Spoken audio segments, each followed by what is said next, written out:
gentlemen, turn your speakers up.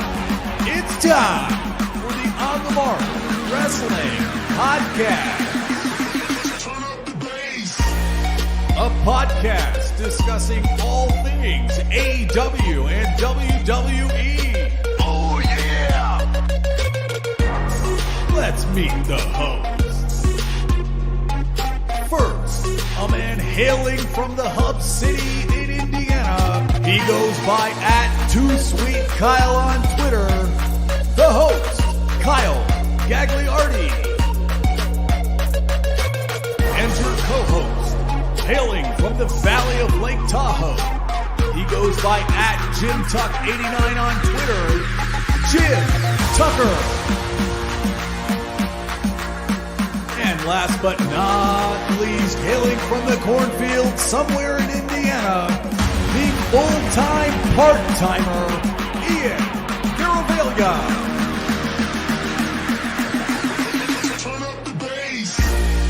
Be sure to follow us on Twitter, TikTok, and Instagram @PodOnTheMark.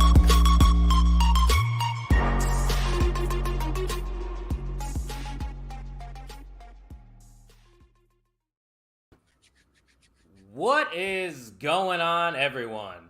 You're listening to the On the Mark Wrestling Podcast, hosted by the Marks, for the Marks, and I am your host, Mr. OTM Kyle Gagliardi. And my co-host this evening is my good friend, the Bird Whisperer himself, Ian Garavaglia. Ian, happy 200th episode, my friend. Happy 200. I've been here for maybe a little less than half of them, but I will take a lot of credit for the 200. I think this podcast would obviously die without me. Yeah. I think everybody was thinking that same thing. But no, you've been here for a good chunk of it. Obviously, a little history on OTM. If you didn't know, it started off with me and Jim Tucker, who unfortunately wasn't able to join us once again. Still baseball season for him, but we promise you he will definitely be back soon. But yeah, start off with me and Tuck. We used to record episodes right to my left. As I look over into my kitchen right now, he would bring over the podcast equipment. We'd do it the old-fashioned way, Ian, and then it evolved. We brought in Erica Marini. I believe that was during our second OTMs, our year-end professional awards. And now it has evolved even more to where you are the full-timer, and I think we can now say Jim Tucker is the part-timer. Yeah, I mean, some are saying. I do want there's some homework for the listeners right now.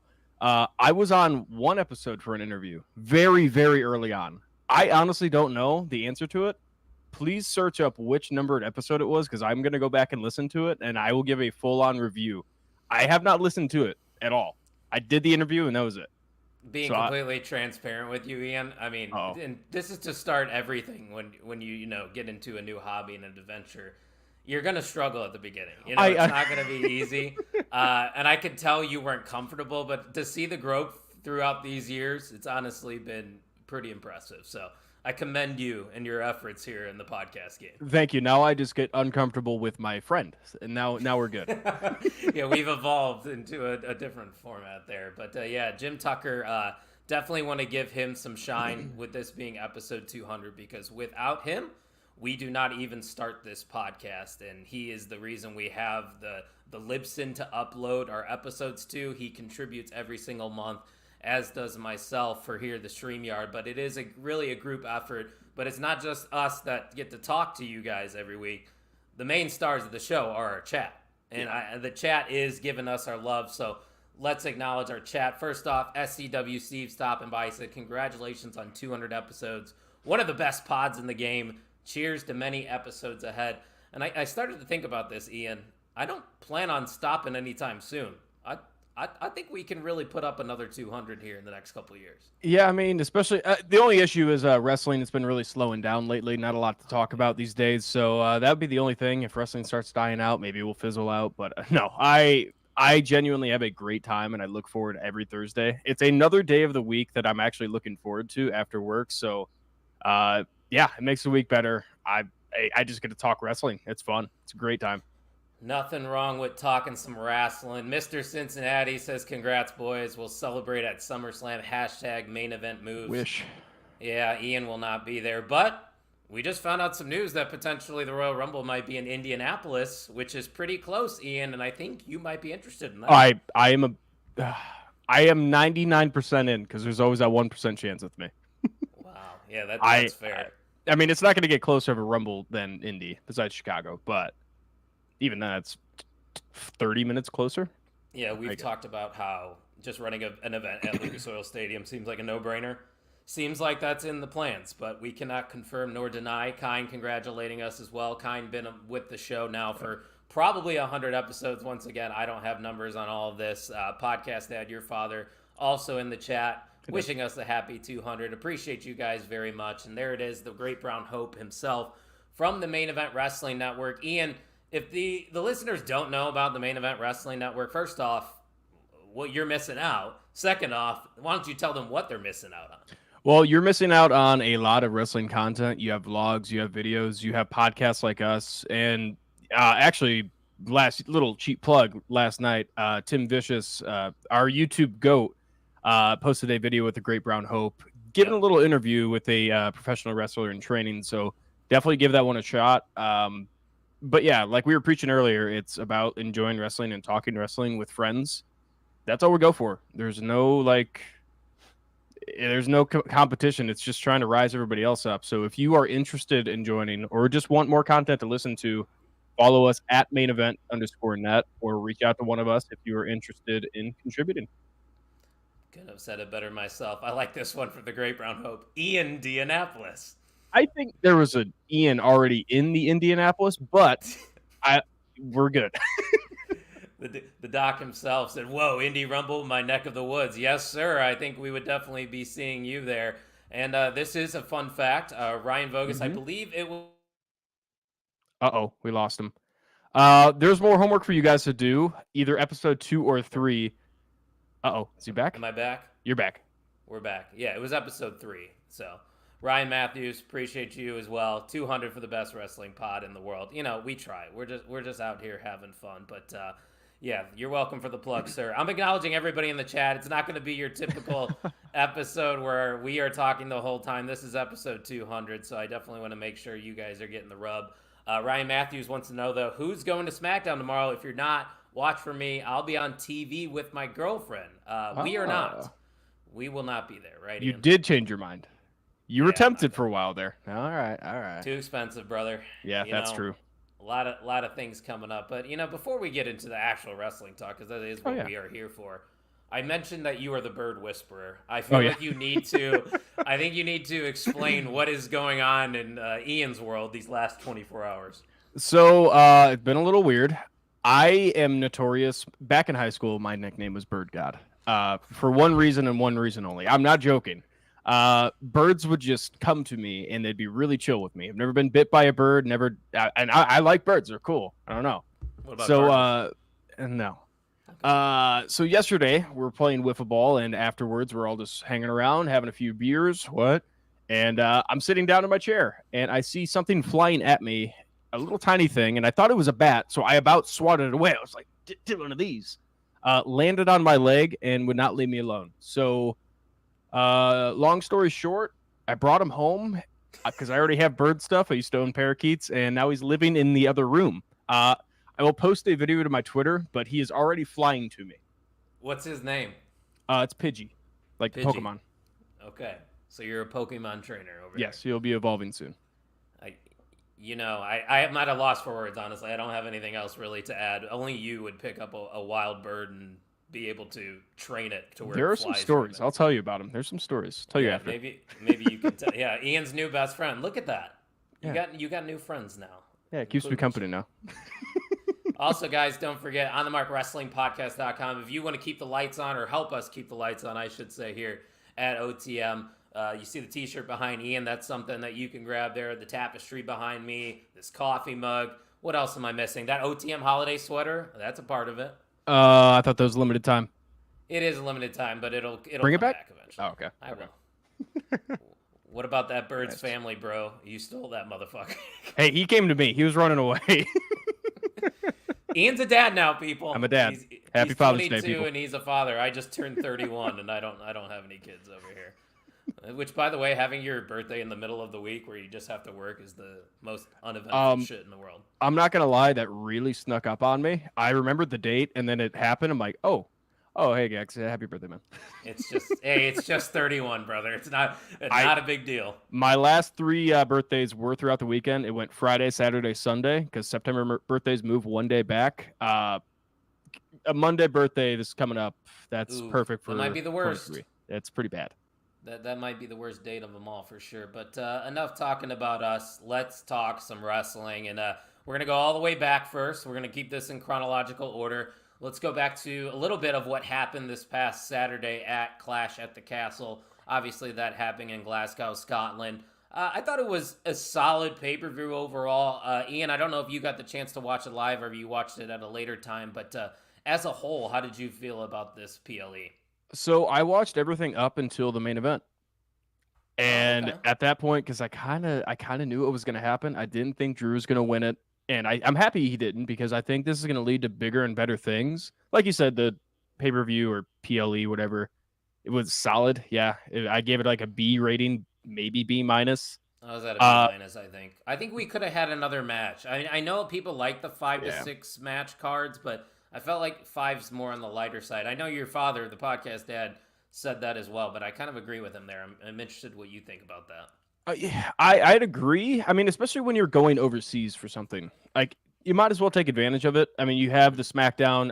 The Raw is not there. The Raw is back in the States, but you might as well take advantage of it on a Saturday, because the PLE ended at about 2 or 3 hour time, so you had plenty of time afterwards to keep going. But I thought one thing I thought was pretty cool that hasn't really been talked about. We have new women's tag team champions. So I don't know if you got the chance to check out me and Mr. Cincinnati's preview for the show. I warned him. I had a weird feeling because you set that up to where you can still protect Jade and Bianca in a triple threat. I just didn't expect it to be Alba and Isla because they lost in a 3-minute squash match on Monday Night Raw just days before that. But I mean, that match itself wasn't like great from an in-ring standpoint. Jade obviously had that big mishap, which, that stuff's going to happen from time to time. But I still think it's very cool that at least Alba and Isla got to experience that moment in front of their home crowd. And I think that kind of had in part to do with you have to give the home crowd something. If you're not going to do Drew, you got to do somebody else.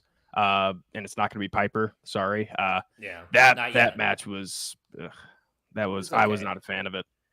But yeah, like you said, I think I like that it builds more for Jade in the future, that she has something to build off of, and it was kind of a learning experience. You could use that in storyline, and I'm sure that was a learning experience in the ring as well.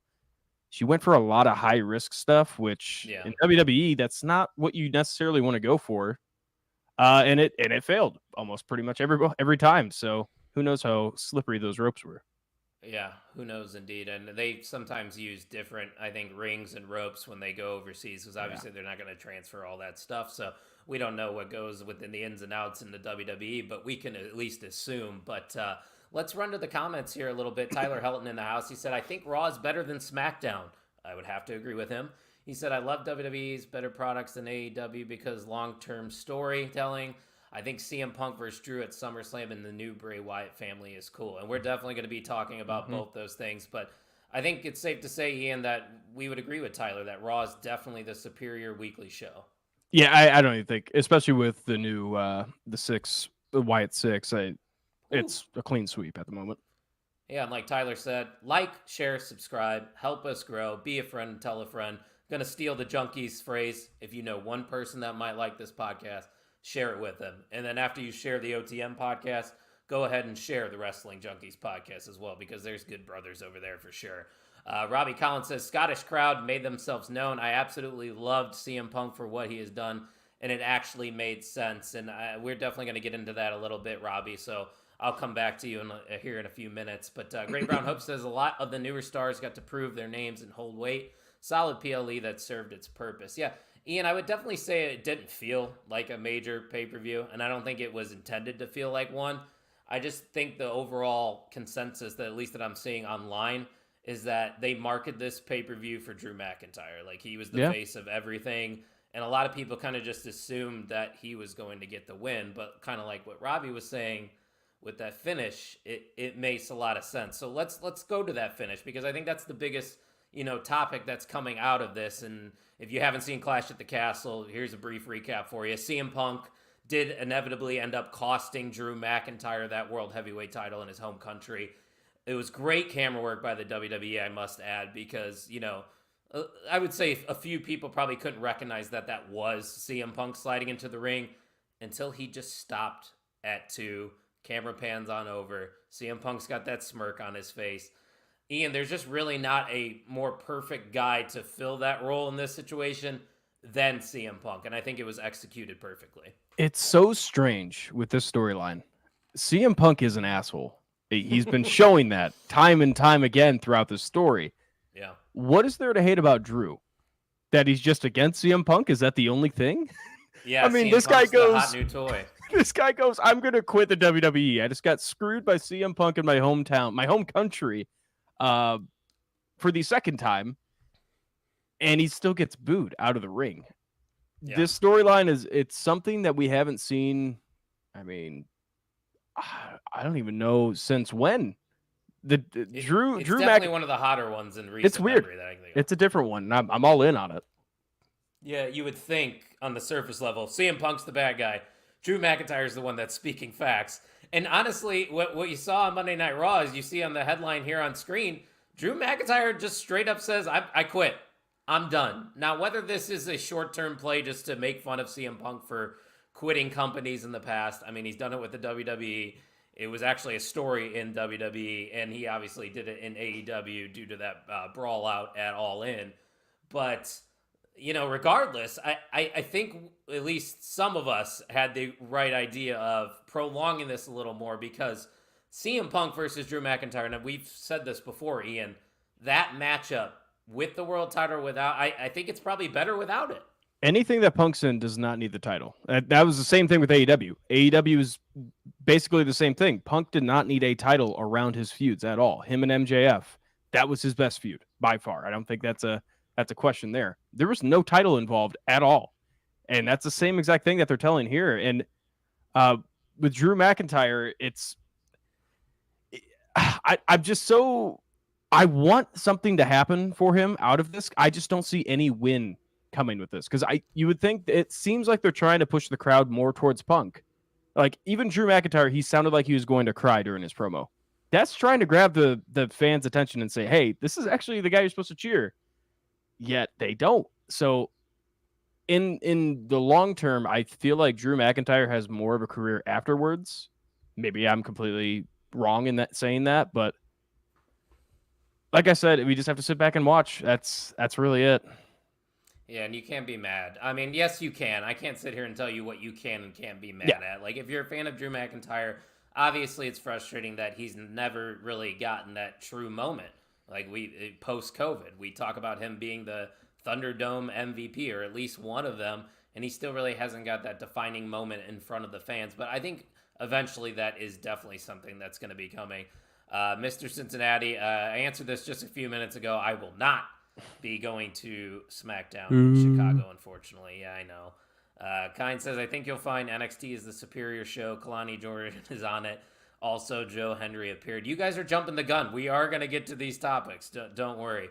Robbie says Drew showing up in ICW where he was made after being fired from WWE was lovely to see. I didn't see anything from that, but it is a cool moment. Yeah. That's where he basically rejuvenated his... Not even basically. That's where he recreated his career. Oh, very cool. For sure.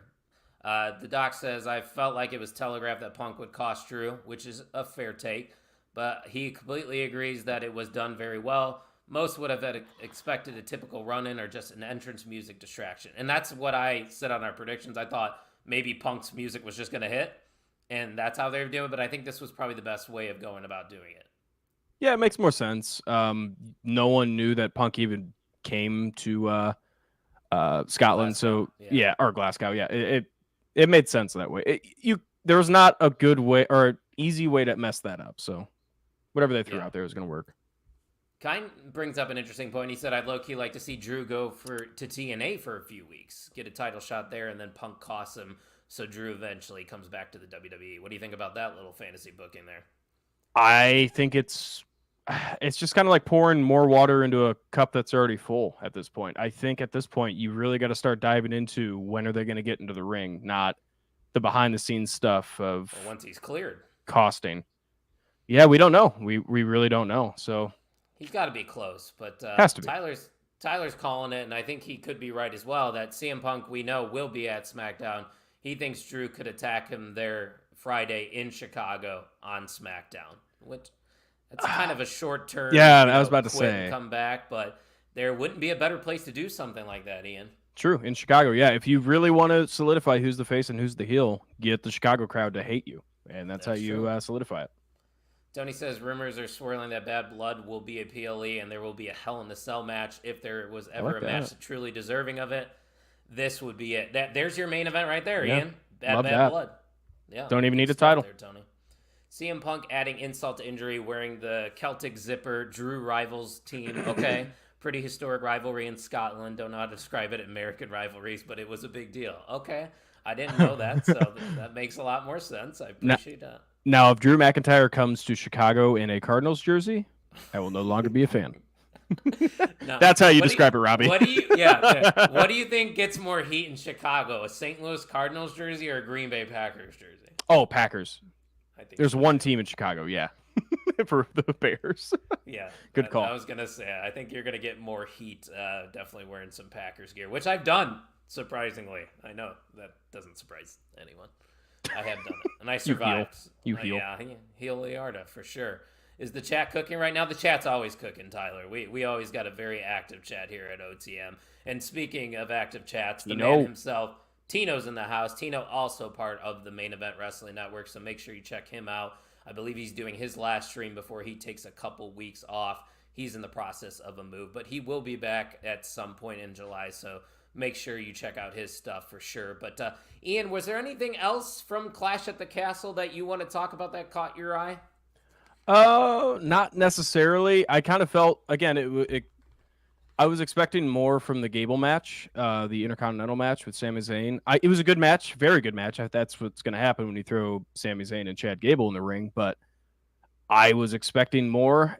At that point, I was kind of annoyed with Otis for he was walking out instead of doing anything. That felt like the spot to do something instead of the next Raw. Yeah, I mean, this week's Raw, they didn't really need it. They had so much else on the card that would carry the show. I don't know. That was just me. That would be my only other critique. Yeah, overall, to kind of summarize my thoughts on Clash at the Castle, it's not one of those PLEs that I'm going to remember. Let's be completely honest with you. The only thing that you're probably going to remember is CM Punk costing Drew McIntyre. And that's not a bad thing. Sometimes the status quo is the right direction. But I was very surprised that Chad Gable did not win the Intercontinental Championship. But that just goes to the unpredictability of this new era that me and Mr. Cincinnati were talking about last week as well, is that, you know, I was so programmed in the old WWE way, and things felt very predictable for probably a good part of a decade, or at least since I've been watching wrestling. But now I think it's safe to say, Ian, I don't know if you feel the same way, that we truly don't know the direction of any story, and I think that is a wonderful thing. I think that kind of has to do with the whole tweener thing, like with Drew being the, in the eyes of people, probably a face, but CM Punk being a heel, but actually being a face. That whole tweener thing that kind of AEW started. I'm not giving credit to AEW with anything. Blurring the lines. Blurring the lines, yeah, exactly. So it's making it a little less predictable, and I think that's part of this new era of wrestling. And I think that's what's grabbing the attention of people more. It's just a whole spell of, this is new wrestling, and we're all here for it. Yeah, I agree with you. Doc says they're kind of giving Otis his Mania 36 push again here now. Seems similar to cue the entrance music. Do it. Mandy. Oh. Thanks, Doc, for setting me up. It's episode 200. We had to get that. So you brought up Monday Night Raw. Let's get into it, because honestly, this week's Monday Night Raw didn't feel like a post Clash at the Castle Raw.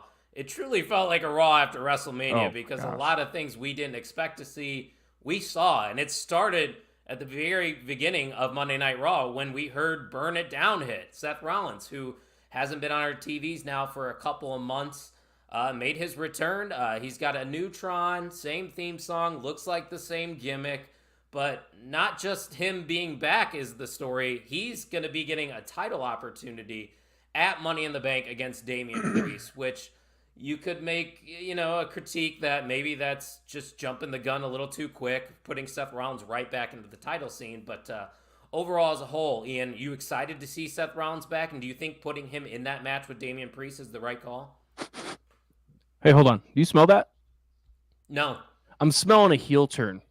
Very, very, very close. I mean, it's writing on the wall. We've had the same babyface Rollins. We have so many babyfaces across WWE right now. Rollins getting stale. We all know it. Comes back with the same exact character, same promo, everything. Crowd still loves him, but Rollins, that man could turn heel in the quickest manner possible. He's not going to win this title. I think we're going to still have the murmuring, script reading Priest carry that title. Cannot stand his promos, by the way. We talked about this, but I think that's where we're heading. Yeah. Listen, you can't get mad at Seth Rollins for all of this. It's not his fault that he has to run with this gimmick forever. I'm sure if he wanted to, switch things up a little bit, he would. But I do like what you're saying. I think eventually Seth could start leaning back into that heel persona.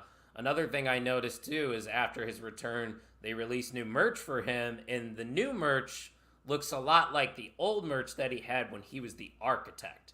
I don't know, once again, if that's, foreshadowing things, but I don't know. I'm intrigued, because in Monday Night Raw has probably been the better show out of, that and SmackDown, but I feel like Raw as a whole has missed that star. The definitive star in the company, and that's what Seth Rollins is. Because let's be real, Drew McIntyre, big name, but the crowd's not fully behind him. They needed that babyface, and now Seth Rollins is back as the top babyface on Monday Night Raw. I think it's a win-win. Well, I would say by the time CM Punk is healthy and back in Raw, in motion, in the ring, maybe not every night, but in the ring pretty much every night, at least talking, I think he becomes that star.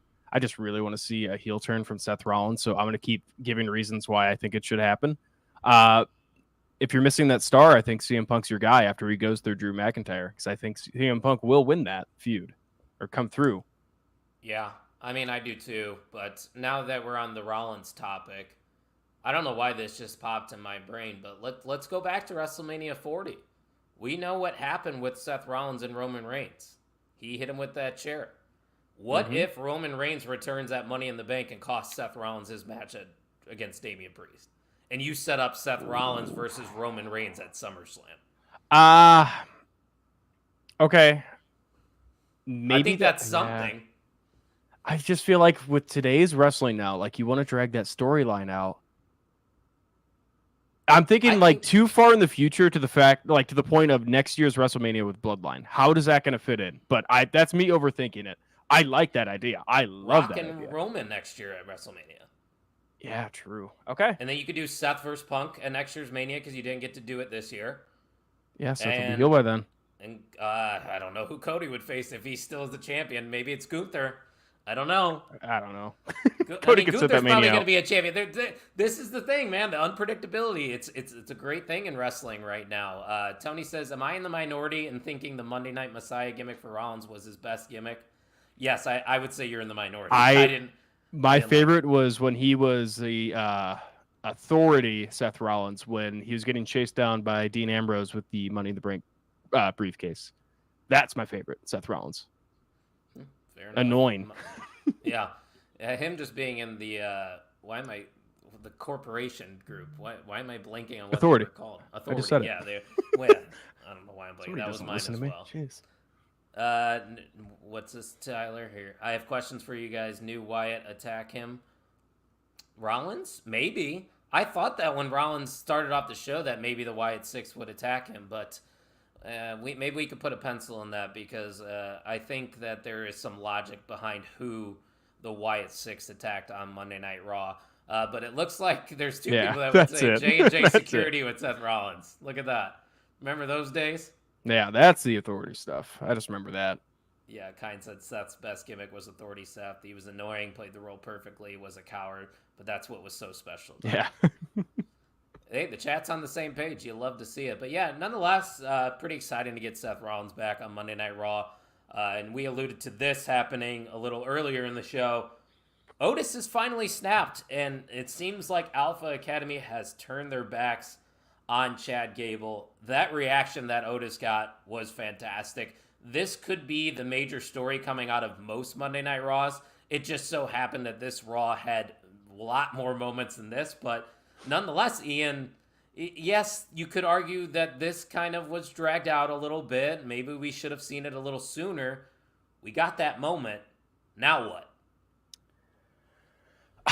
That's a question. I mean, we're going to talk about where we last saw Chad Gable in that show.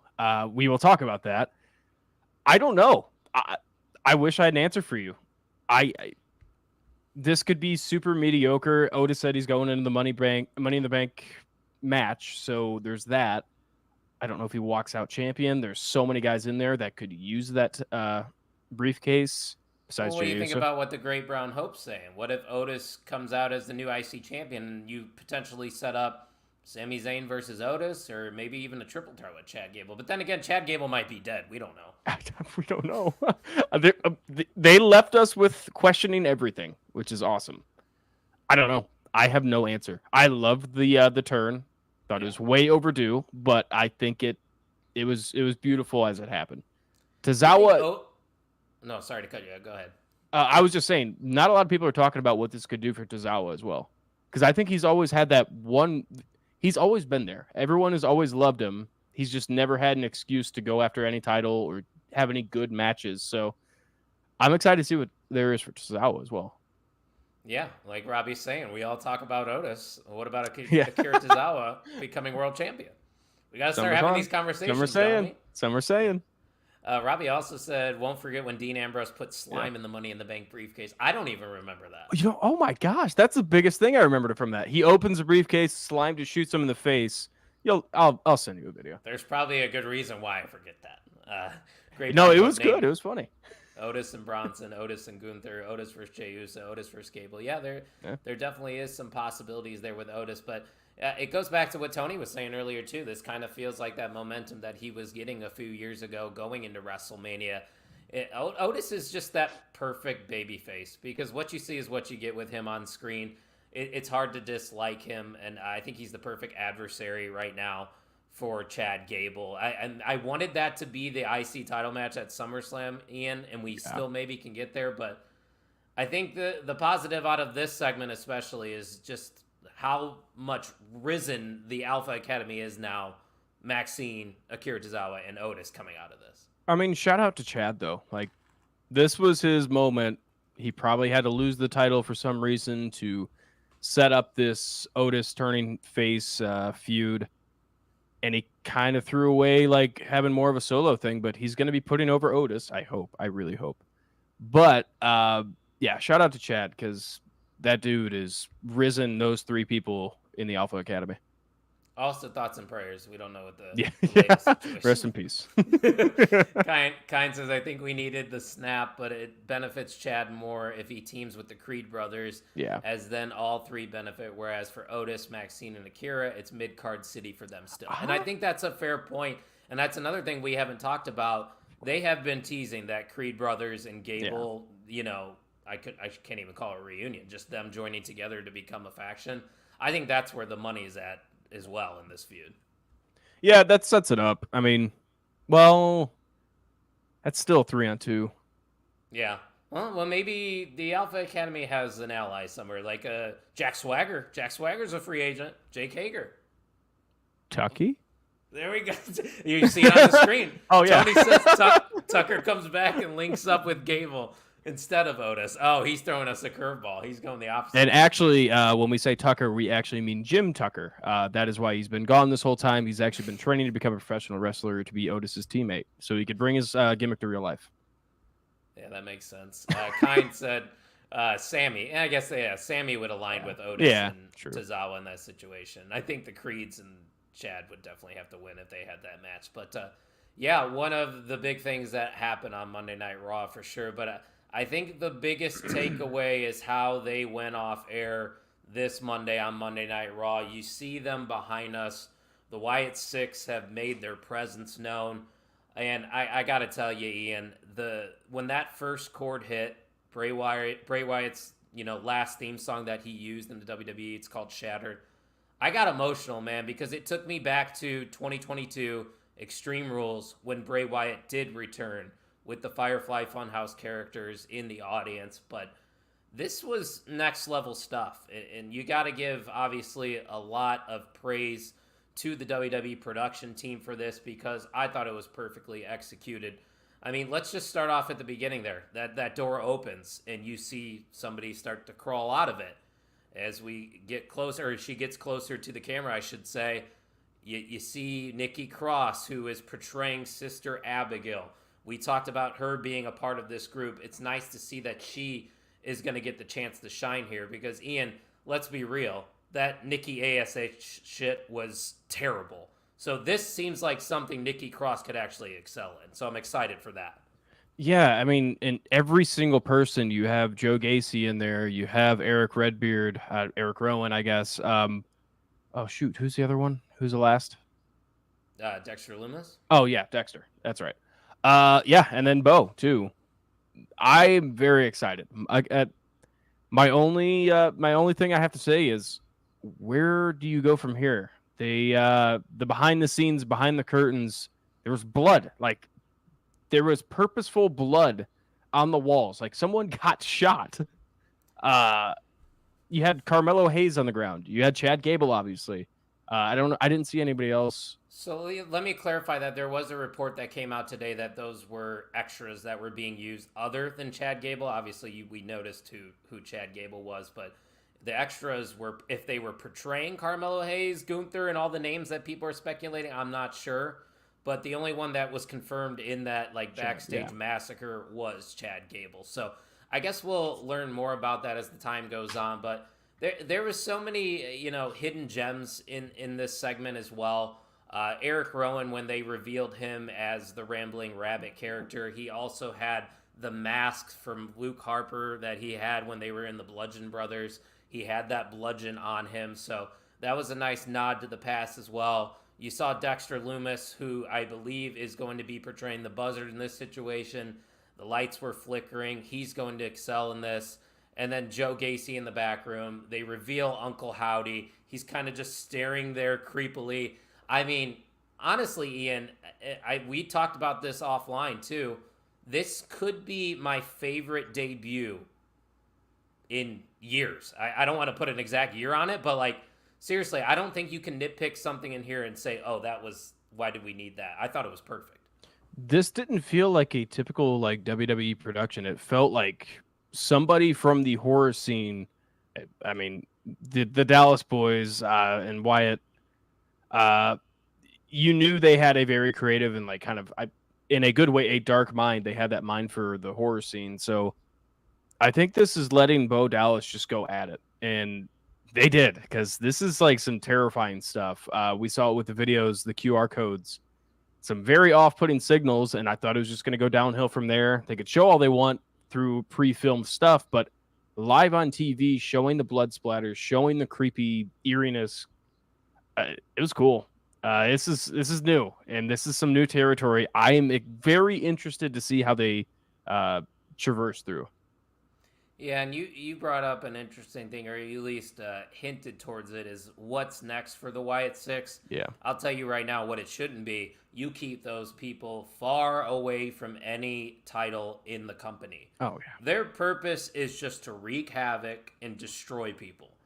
Make them killers, going after mid-card talent, or maybe even main eventers that aren't currently in the main event scene, and just base it off of them trying to fix them, so to say, because the rumors are that the Wyatt Six attacked Chad Gable. They attacked Carmelo Hayes and Gunther because these are people that once turned on family. I saw Kind comment that earlier, but that is something I wanted to bring up because I saw that speculation as well. If that is the motive of the Wyatt Six going forward, Ian, I think there is plenty of stories that they are going to be able to tell on Monday Night Raw. Yeah, but the thing is, how do you tell those stories? Is that going to be in the ring? Is that going to be in cinematic matches? Which I honestly would not have an issue with if all of their matches took place in a cinematic scheme, because I thought they got a hold of it. They did it really well for WWE at least, in that cinematic style, especially with Undertaker's match with AJ Styles. I thought that was beautifully done. If you have the right director and you have the right creative mind, which so far Bo Dallas is showing it, I mean, whoever else's mind is behind it too, their cinematic matches could be really incredible too. Again, it's just the live audience aspect. How do you connect? And it's cool. That's something you can't do all the time. If you were going to lean into the cinematic of it all, I think you could do that occasionally and it would work out. But regardless, I just don't think that these 5 members should be wrestling much at all. No. Right? Maybe a PLEs, and that's it. Don't even have them work house shows. Just have them pop up. And hell, we even have now seeing it outside of the WWE, and it hasn't even been a full week. You saw it. I saw it. Pat McAfee show today. Oh, the lights completely went out, and they sold into it. I think it's not just going to be the wrestlers. You're going to see commentators getting attacked and being involved in storylines. Like, what if that is actually a legit storyline in itself right there, Ian, that the Wyatt Six just don't give a shit about anyone. No one is safe. Well, yeah, they went through gorilla position. That was legitimately gorilla position, and they were dead bodies, knocked out bodies, or whatever. That's what they displayed on the screen. It was nobody is safe, not even the people in charge. That's badass, man. It's very, very cool. But we have a lot of comments about this, so let's get into it. Jeremy, the ref in the house. Jeremy, thanks for stopping by. I think it's now safe to say that we are back to a creative standpoint where everything matters again when moving the narrative forward. A lot of things that at first go overlooked or missed in a shot are coming back to matter. Congrats on 200, fellas. Thank you, sir. But I think that's another great point from Jeremy. You even notice it in backstage segments now, Ian. You got to pay attention to everything WWE is doing because there's hints behind everyone. Mm-hmm.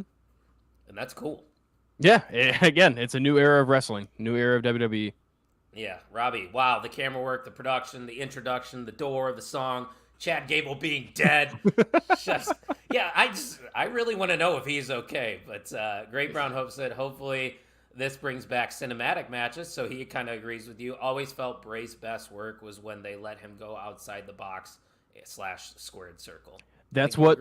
That's how Matt Hardy rejuvenated his career. I know where he's at now. I know how old he is now, but he rejuvenated his career with the Woken stuff. Most of that stuff was cinematic. Pretty much all of it was. So this is what they could be hinting towards, which would be awesome. I'm all in for it. Yeah, Kind. And I like what Kind's saying. The Wyatt Six just act like the Nexus, just tear up everything, ruin it all, cause carnage. Maybe kind of like what Retribution was supposed to be. Remember that group? Yikes. Shut it down! Yeah, that's why they shut down the gimmick. Doc asks, wonder if Bliss would join them when she returns. Her and Cross were tag champs together. And, of course, her relationship with The Fiend. Is that something you would like to see? Alexa Bliss kind of reuniting with the family? Yeah, obviously, if she's wanting to come back, I don't think she could really come back as Alexa Bliss. I thought she did a wonderful job as, I don't know if she was supposed to be Sister Abigail or... I thought it was corny, man.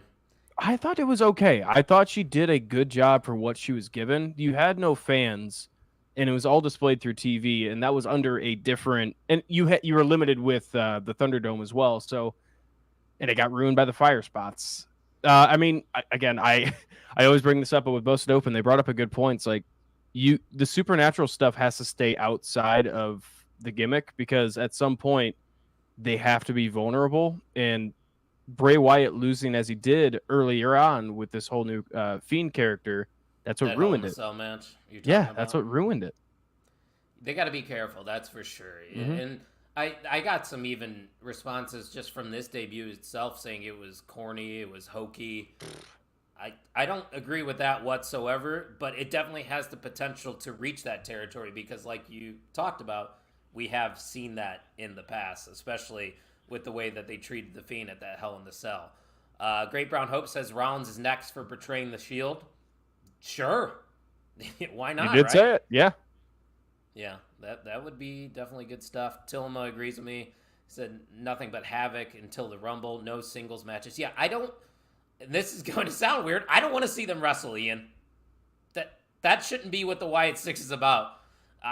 If you just have them wrestle every other PLE, I think that's a success. Yeah, because at some point, those masks do have to come off.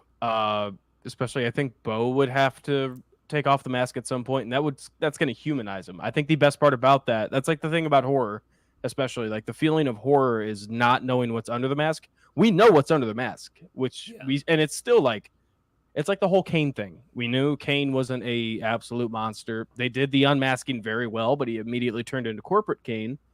As soon as you take off the mask, that's it. It's like the whole luchador thing. The whole gimmick and the persona is ruined after the mask is off.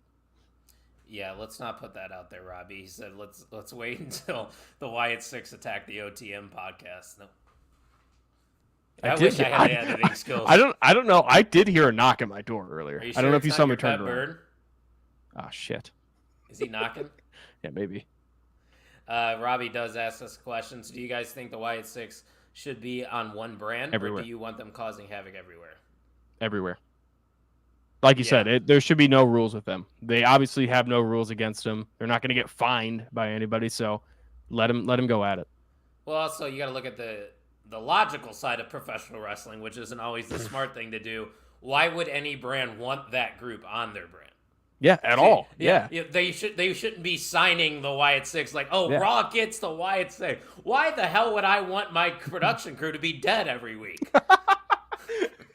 So yes, hop around everywhere for sure. And if you bring up Kalani Jordan's name one more time, I swear to God. I'll pull it up though. There you go. She made the screen. He really likes Kalani Jordan, if you didn't know. But one last thing, going back to what you were saying about like them taking the masks off, do you think if they ever got to that point that they would be referred to by their old names? Like, is that Dexter Lumis under the mask, or do you think he's just kind of be known as like Buzzard? I mean, it took me a while. I had to look at Dexter Lumis's tattoos, just to know he was Dexter Lumis. Even Redbeard, I keep saying Redbeard, Rowan.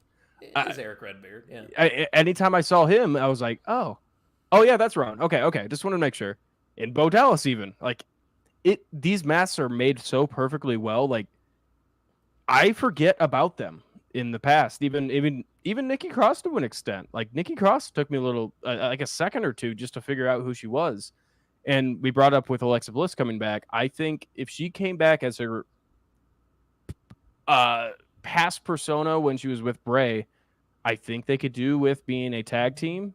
I think those would be the only two that would wrestle.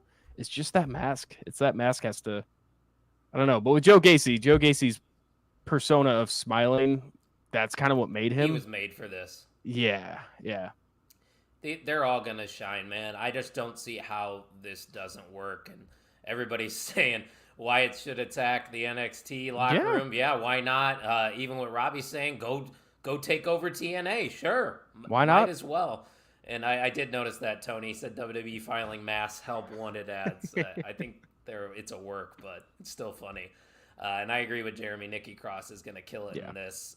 Great Brown Hope says, how cool of the Wyatt Six to wait for Nikki Cross to finish school before they slaughtered everyone. Yeah, that's another good point right there.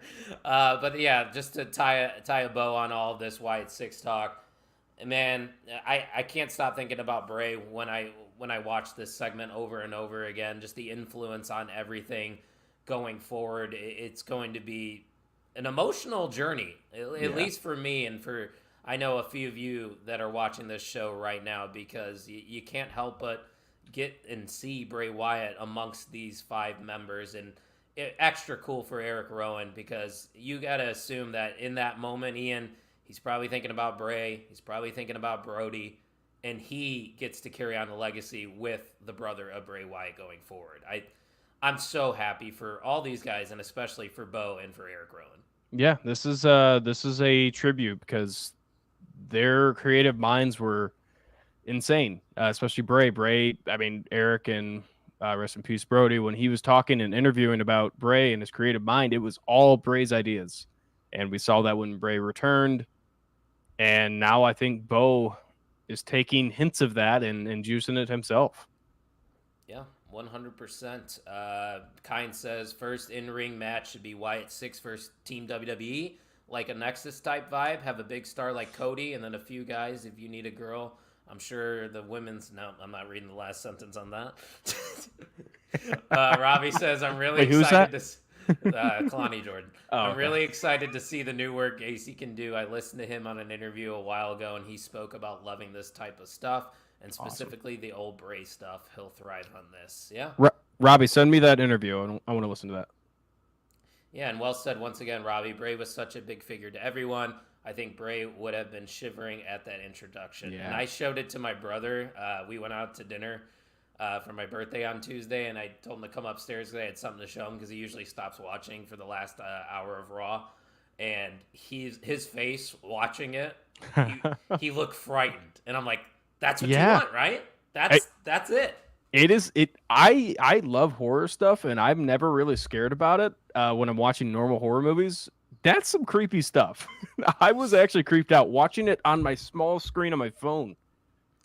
And you successfully did something when Mr. OTM goes and buys your T-shirt the day after. Oh yeah. I saw the Wyatt 6 shirt go up on the WWE shop. Grab that thing right away for sure. So very, very excited to see what's next for the Wyatt 6. I think just not knowing is the beauty of all of this, Ian. But overall, Monday Night Raw, what an episode that was. But the hits, they kept on coming this week in the WWE. There was a lot of speculation. People were saying this certain someone's name, hoping that he would appear. And at the beginning of NXT this week for the Battle Royal, Joe Hendry showed up on NXT. He made his first appearance in the WWE since he was an extra for Rusev in 2014. Fun fact, by the way. But I don't know if you saw or watched it live, Ian, but the initial pop, it was similar to when Trick won the NXT title where the camera was shaking. The arena was shaking when Joe Hendry's music hit. Talk about a moment there. That was something. How cool. Joe Hendry, a lot of people are giving it flack for how quick he was eliminated and everything, but the numbers speak volume. This TNA partnership has been absolutely killing it. Jordan Grace killed it. Just all across the board, I'm excited. It's still open to people could cross into TNA. Joe Hendry said it after he's like, I could go to any company still, and Shawn Michaels gave him the approval. So there's still so much more on the horizon. I really hope this doesn't mean Joe Hendry will lose a lot of momentum. I don't think he will, but no, it's wrestling. We never know. This is a guy that organically got himself over. This is the definition of self-made right here. He went viral on social media, and most people only knew of him as that catchy song that was on TikTok and Twitter. Some people probably didn't even know that he was a professional wrestler, wild, let alone in TNA, and he's showing up in the WWE. Granted, you talked about it. He didn't get really a great moment in the Battle Royal, but I view things as moments greater than in-ring performance. And I think this is that perfect example because not only do you get that initial pop at the beginning of your NXT show, he gets to cut a promo, which nobody else in that ring got to do, which speaks volumes in itself. And they continue a story that's already happening right now in TNA with Frankie Kazarian and Joe Hendry on NXT television. They are using TNA stories here in NXT. I don't think people knew that Kaz and Joe Hendry actually have beef right now in TNA. So to me, I think that's the perfect way to debut him in WWE. Yeah, and shout out to Frankie Kazarian. That dude's a veteran and went almost the full distance in that Battle Royal. I wish he honestly, I kind of wish he won it.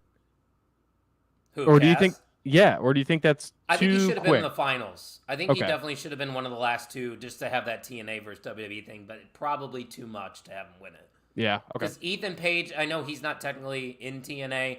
That's another new guy getting a title shot, and you just had Jordan Grace get one. So do we really want to keep having title shots for other talent? Yeah, that's No. fair. But I think you talked about it a little bit, but like Robbie said, maybe he'll be on SmackDown in a couple weeks. Do you think we actually will see Joe Hendry on the main roster at some point? Give this time to breathe, and I could see him there probably after Money in the Bank. I think give it some time to breathe. He's got to go back to TNA at some point. Yeah, and they got to continue the stories that they're telling there in TNA. But I do think, and we saw that backstage segment with him and Shawn Michaels, that there is more to come with Joe Hendry. Yeah. And that's another thing why I was trying to talk people off the ledge, because how could you do this to Joe Hendry, the most viral superstar? And for good reason. I mean, you look at the numbers, I believe his clip has over 8 million views already, and it's the most liked WWE social media post since WrestleMania 40. That's crazy, Ian, because we just saw the Wyatt 6 debut. Joe Hendry stealing WWE headlines. A TNA mid-carder before all this fame. So that just speaks volumes to the power of social media. That's a shout out to all the old heads in wrestling. Why do wrestlers look at their phones? Just get out of here.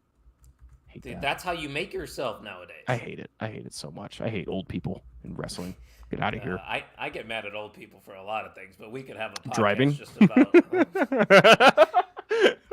the amount I drive on my day-to-day work. There's a lot of gripes I have with older people. But let's pull up this comment. Mr. Great Brown Hope over here, who just likes to hate on fun, said Joe Hendry is like a bootleg T-shirt outside of a WWE event. I'm not buying it. You hate fun. That's it. That's the only He hates LA explanation. Knight too.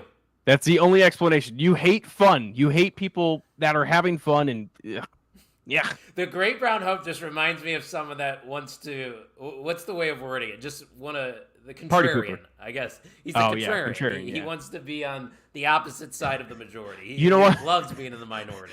You know what, Great Brown Hope? I take back my shout out to the vicious interview you did. That's now out on YouTube. It is now out on YouTube. So yeah, make sure you're following at main event _. But I take it back. Don't actually check it out, but check it out. He's mad now because he doesn't believe in Joe Hendry, but we do, right, Ian? Yes, I do. I do believe in Joe Hendry. You believe in Joe Hendry. Does Ian like Sum 41? Question from Kine. I do. And that was Talking Music with Ian and Kine. Kine also says, Great Brown Hope is a hater. He wants to be edgy. He doesn't believe in Joe Hendry, but he will believe. There you go. Ian, anything else from the wrestling world that you want to talk about? Maybe something from AEW to close things out? I am glad you asked. I currently have, if it got a little too toasty, I have my Swerve shirt on under it because the Swerve promo battle with Will Ospreay, I don't know if you got to check it out. I did. Wow. That's what they needed. That is what that feud needed exactly. I know we're going to lose a lot of viewers now because we're talking about AEW, but I don't care. Go check out the promo. It's on YouTube. It was like 10 minutes long. I am fully invested into the story now because I think this is hinting at a Swerve heel turn. I am... Okay, after that promo segment, what do you want to see it all in main eventing? Swerve versus Will Ospreay. Okay. All right, so not Danielson. Danielson's out. Who's Danielson even facing? No, I'm not talking at Forbidden Door. I'm talking All In. All In. Okay. No, I misunderstood what you were saying. I thought you were talking about Forbidden Door. What do I want to see? I think there are 3 competitors. Well, I guess technically 4 because we don't know who's going to have the title. You have Will Ospreay, you have Swerve, you have Bryan Danielson, and you have MJF. I think those are your 4.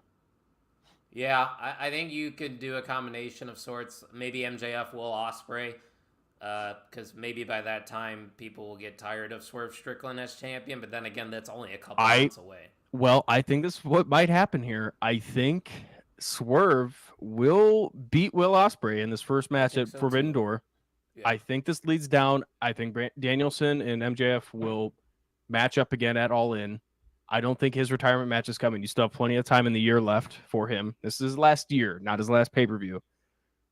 Inevitably building up to whoever has that title in his retirement match facing off for the title. I don't know if Bryan Danielson wins it by then, but maybe.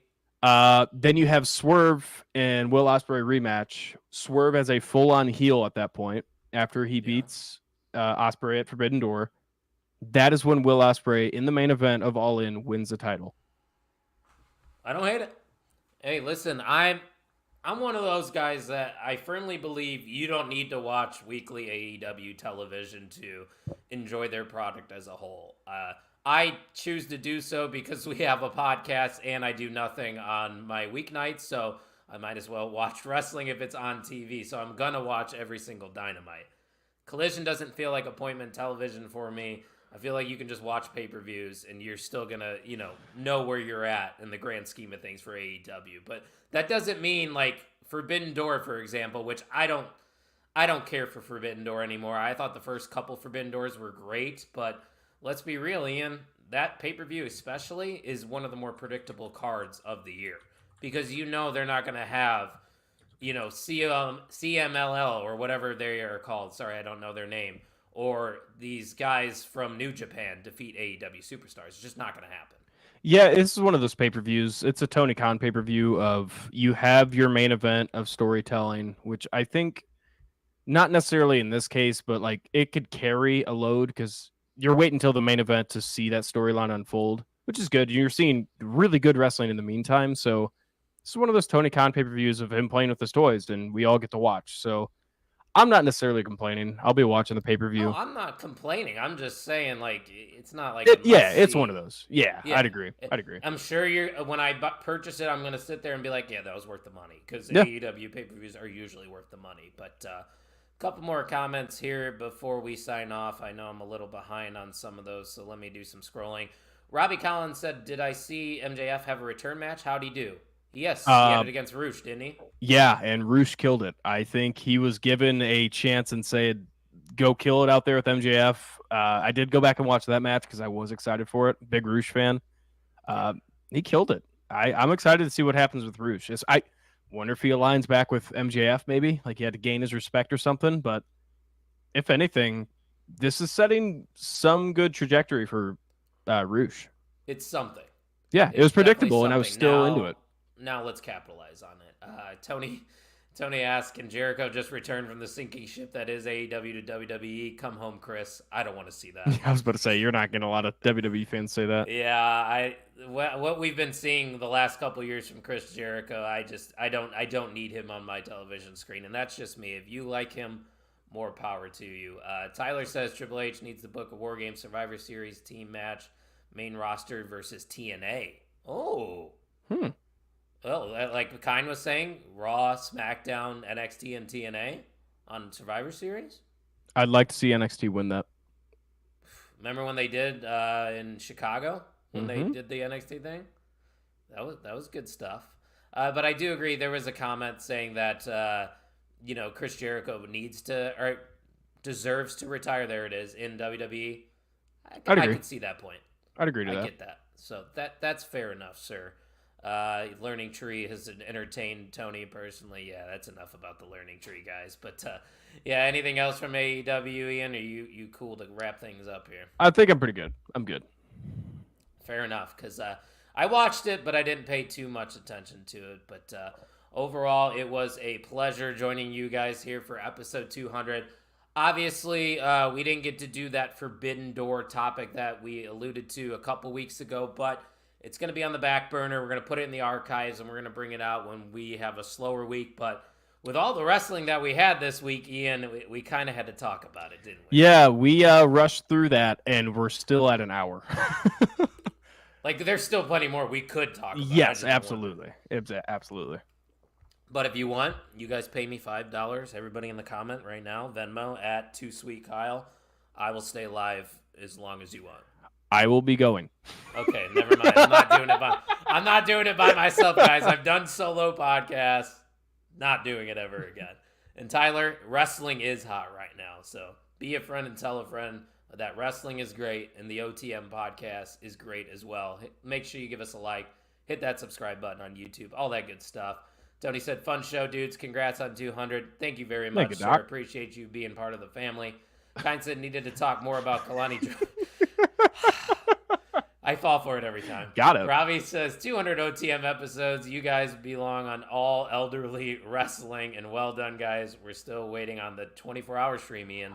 I said $500 to my Venmo, and I will do it. Guys, make it happen. That is there. I'm telling you. OTM community, $500. Ian will do a 20. It's combined. It's not a. I mean, if one person wants to send me 500, but it's a combined effort here. We'll come together. I will contribute as well, but we can't forget about this, Ian. It's something we have been doing now for probably 100 episodes. Yeah, I can confirm because we started doing live shows, I think, around episode 80. So The MVM, if you did not know, is the most valuable mark of OTM. What that means is the person that is interacting with us live during our episodes, giving the best quality comments or questions, or just popping the boys over here at OTM. But last week, we didn't have an MVM title on the line because it was a pre-recorded show. But this week, we do have it on the line. And the man that is walking away with the MVM here on episode 200 is still MVM of the On the Mark Wrestling Podcast, Robbie Collins. Yeah, I mean, much deserved. Much deserved. He was throwing out a lot of comments and meaningful ones, not just Kalani Jordan talk, but my second, he didn't have a lot of comments, but he was some hard-hitting stuff. It was Tony. Yeah. The Dr. 8, the man was fired away as well, but in all, Robbie Collins, his return has been successful so far. He was away for a little while, rejuvenated his character. Now he's back and in full force. So gonna need a real threat to step up to Robbie next week. Yeah, Robbie is an OG. He's been around. He took a little break. He came back. He realized, you know what, wrestling is great. I love wrestling. And he came back to the OTM family and the pro wrestling family. But, Kine, we are not hating on Kalani Jordan. You're just glazing Kalani Jordan. You're the one that's just talking about her every second, brother. When nobody's hating on her, we know she's talented. Robbie says, the MVM. You guys really deserve the MVM tonight. Keep up the good work. Hey, we appreciate that. And Tony, that might have been a factor. My love for Jericho stuff. No, I don't put that into account just because I don't, we line up on favorite wrestlers. I'm not going to throw your name out of consideration. And Robbie's calling out all the challengers. You love to see it. But, Ian, it has been a journey here as we are now in the 200s. It's pretty crazy to say that I have done over 500 podcasts in my career. But here we are. Here's to 200 more. Yeah. Hopefully you'll be along for the ride with me. And hopefully our great co-host Jim Tucker will be back very soon. But I know Tucky appreciates every one of you that are watching live right now. Don't forget to check out all the great stuff at the Main Event Wrestling Network, at mainevent_net. We're on TikTok. We're on Instagram. We're on Facebook. We're on X. Make sure you're following us there because, Ian, if we reach 1,000 followers by SummerSlam weekend, what are we going to do? Don't put me on the spot like that. I really don't know. You are the co-founder of this network. We are going to give away one item from our merch store for free to one of our lucky followers. That's what we're going to do. And you know what the audience is going to do? What are they going to do? They're going to check out the YouTube channel because New Vicious interview is out. This is a first time we've posted it on the Main Event Wrestling Network YouTube channel. Yes. So give it some love because I thoroughly enjoyed it. I really enjoyed listening while editing. So give it a try. Give Tim Vicious a shout out and the Great Brown Hope. I guess you could get a shout out too, even though I recalled your shout out. But I'm giving you another one because I like the interview so much. And we like everybody at the Main Event Wrestling Network. Yes. Yay, big company guys over here. Speaking of big company guys, one last plug, onthemarkwrestlingpodcast.com. That is where you can support OTM to the fullest. Go get yourself a t-shirt. Go get yourself a tank. Go get yourself a beanie. Go get yourself this beautiful tapestry. Ian, you need to get on this. This is fire right now. I know, I do. I don't know where I'm going to put it, though. Where would I put that? There, I guess, but it's like it's hidden. Then it's hidden. So Robbie's saying that it is the Joe Gacy podcast is out of character with Ryan Satin. Okay. So there you go. Okay. Thank you. Now you can do your homework for the evening. Do you remember when you were a listener? Yeah, I did early homework. On, right? Oh yeah. You remember when I used to give Tucky homework because he didn't know much about like wrestling history? And I would do the homework too. Really? Yeah, every single week I would watch the match. Have you been a day one listener? Yes, I have. Wow, that's crazy. I played on the same wiffle ball team as you, and you guys talked about it every time, and I'm like, oh, I got to check out the new episode. Isn't that kind of what our logo is, though? He asked, waiting on the NWO style OTM shirt. Isn't that kind of what we went for here? It's like went for that. NWO meets AEW. Oh no, don't put us in the same basket as that. What? Hold on. Show they can see the logo. There's a big logo behind me. Oh, you're talking about the hat? This is AEW. Yeah. That's OTM. You're telling me there's no... Come on now. I think when I made the logo that I told the guy, make it similar to NWO. Or when Tuck made the logo. Tuck might have done that. A lot of rectangles in wrestling. I guess so. But hey, Great Brown Hope, maybe. We'll put a pin in that for sure. But yeah, it's been a great ride. Here's to 200 more episodes. Thank you, everybody, for listening to the On the Mark Wrestling Podcast.